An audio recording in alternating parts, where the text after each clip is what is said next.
wish you a Merry Christmas. We wish you a Merry Christmas. We wish you a Merry Christmas and a Happy New Year. Good tidings we bring to you and your kin. Good tidings for Christmas and a Happy New Year.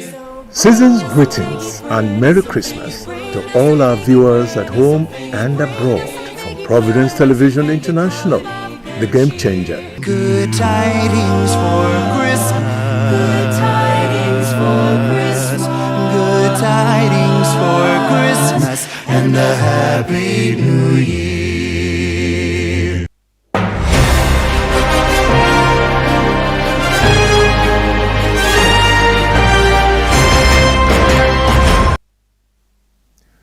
On the news, opposition figures accuse Tinubu's administration of witch hunting their leaders with security organizations. Supreme Court affirms constitutional power of President to declare state of emergency. 27 cultists arrested during initiation ceremony in Edo State. In addition, we have the exchange rates and weather report. Ikehua will be here in just a moment for the details, but first of all, a commercial break. Yuletide message. The Edo State Federal Road Safety Sector Commander, Corps Commander Cyril Zango Manthi, urges all motoring public at this Yuletide period to exercise extreme caution, patience while driving, avoid drunk driving, obey speed limit, plan your journey, ensure vehicle roadworthiness, and avoid distracted driving. Road safety is everybody's responsibility. Drive safe to stay alive. Also, the sector commander uses this opportunity of the festive season to wish all motorists, transport operators, and the general public a crash-free Yuletide and a Merry Christmas. Compliments of the season and welcome to the News on the Hour on Providence Television International. I am Ugbebo Ikekwa.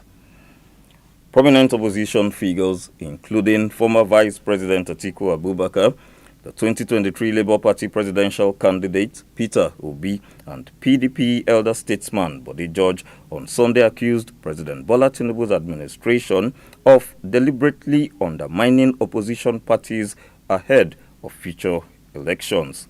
In a joint statement released on Sunday, also signed by the ADC National Chairman David Mark and former APC National Chairman John Odige Uyegun, the opposition called for an independent audit of federal, state and local government accounts from 2015 to 2025, alleging that state authority is being weaponized against political opponents rather than used to combat economic crimes. The statement follows a wave of defections by governors, National Assembly members and other influential figures to the ruling APC, including the recent defection of Rivers State Governor Siminalayi Fubara from the PDP. The opposition claimed that major national institutions, including the Economic and Financial Crimes Commission, the Nigeria Police, and Independent Corrupt Practices and Other Related Offences Commission, are being used as instruments of political intimidation, selectively enforcing justice against opposition figures while shielding ruling party members. Meanwhile, the presidency, in a swift response on Sunday, rejected claims by prominent opposition leaders that President Tinubu is weaponizing the EFCC, accusing critics of seeking cheap political gains by alleging a threat to multi-party democracy because politicians are freely joining the APC.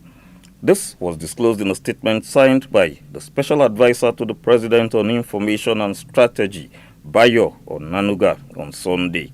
Citing constitutional guarantees of freedom of association, the presidency insisted that defections were voluntary and motivated by noticeable gains from Tinubu's reform program and not coercion. Onanuga reaffirmed the EFCC's independence, stating that the Commission investigates and prosecutes financial crimes irrespective of political affiliation or personality. He further disclosed that prosecutions are determined by the courts and not the presidency. The Supreme Court on Monday affirmed the constitutional power of the president to declare a state of emergency in any state to prevent a breakdown of law and order or a descent into chaos and anarchy. The court further held that during such a period, the president may suspend elected officials, provided such suspension is for a limited duration. Delivering the judgment, Justice Mohammed Idris held that Section 305 of the 1999 Constitution empowers the President to adopt extraordinary measures to restore normalcy where a state of emergency has been declared. The judgment followed a suit instituted by states governed by the People's Democratic Party, challenging the declaration of a state of emergency in Rivers State by President Bola Tinubu, during which elected state officials were suspended for 6 months. The plaintiffs were the attorneys general of PDP-controlled states, while the defendants were the federal government and the National Assembly. 27 cultists have been arrested during an initiation ceremony at Urohi Esan West local government area of Edo State. The State Police Public Relations Officer, Eno Ikwedem, disclosed this on Monday, 15th December 2025, stating that the arrests were made on the 13th of December 2025 by 10 p.m. following credible intelligence. The PPRO further stated that during the attempt to arrest the suspects, one of the cultists opened fire on the police, and in a fierce gun duel, the suspect was neutralized. Items recovered from the suspects and registered as exhibits include one locally made shotgun, one live cartridge, one knife, a Toyota Camry, a Lexus Jeep without registration number, 51 cell phones, and several sling bags containing Indian hemp. Commending the police operatives for their swift response and professionalism, the State Commissioner of Police, Monday Agbonika, ordered the immediate transfer of the suspects to the State Criminal Investigation Department for thorough investigation and onward prosecution. The Commissioner of Police reassured members of the public of the command's unwavering commitment to combating cultism and all forms of criminality across the state. Operatives of the National Drug Law Enforcement Agency have uncovered a clandestine codeine syrup manufacturing factory at Umuapara in Osisioma local government area of Abia State. On Sunday, the agency's spokesperson, Femi Babafemi, disclosed that 9,015 bottles of codeine syrup weighing 1,152 kilograms were recovered following the raid. Commending the officers involved in the operation, the chairman and chief executive officer of the NDLEA, Brigadier General Mohammed Buba Marwa, retired, urged personnel nationwide to sustain the agency's balanced approach to drug control efforts. Pope Leo XIV has expressed deep concerns over the renewed fighting in the eastern part of the Democratic Republic of Congo, calling on all parties involved in the conflict to cease all forms of violence and seek constructive dialogue while respecting the ongoing peace process. In Uvira, a strategic city in eastern Congo, a new deadly offensive killed over 400 people, displacing 200,000 others just days after the city fell into the hands of the M23 group. This occurred despite a recent peace agreement brokered by the United States. 10 players have reported to the Super Eagles camp as preparations begin for the 2025 Africa Cup of Nations. The Super Eagles camp officially opened on Sunday at the Renaissance Hotel, Cairo, with all coaches and backroom staff already in attendance ahead of the tournament. Goalkeeper Francis Uzoho was the first player to arrive, marking his return to the national team setup after more than a year on the sidelines.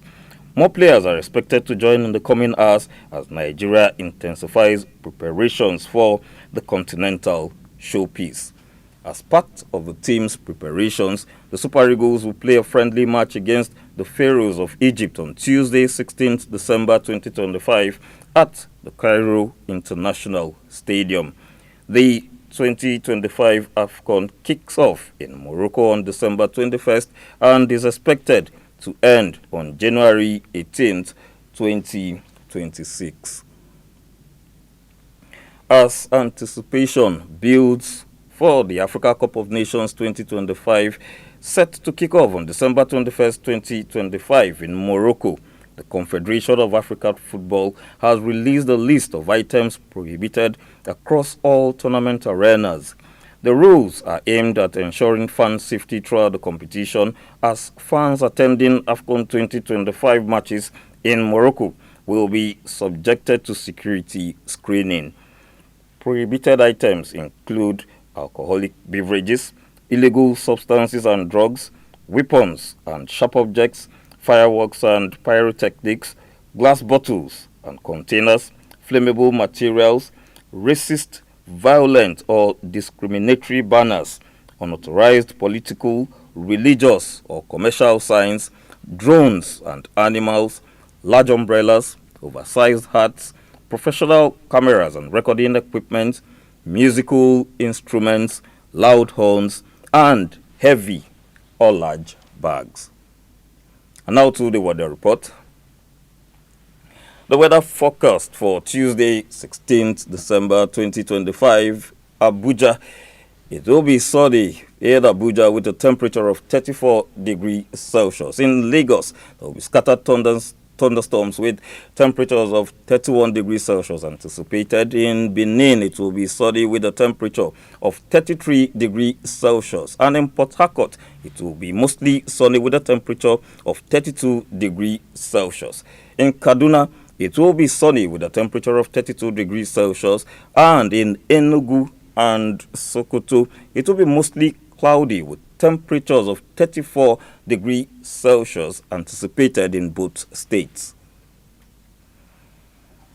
To Washington, it will be cloudy in Washington and London with temperatures of 12 degrees Celsius in Washington and London, 9 degrees Celsius. In Johannesburg, rain is expected with a temperature of 18 degrees Celsius, and in Rome, it will be sunny with a temperature of 14 degrees Celsius, while in Paris, it will be mostly cloudy with a temperature of 9 degrees Celsius.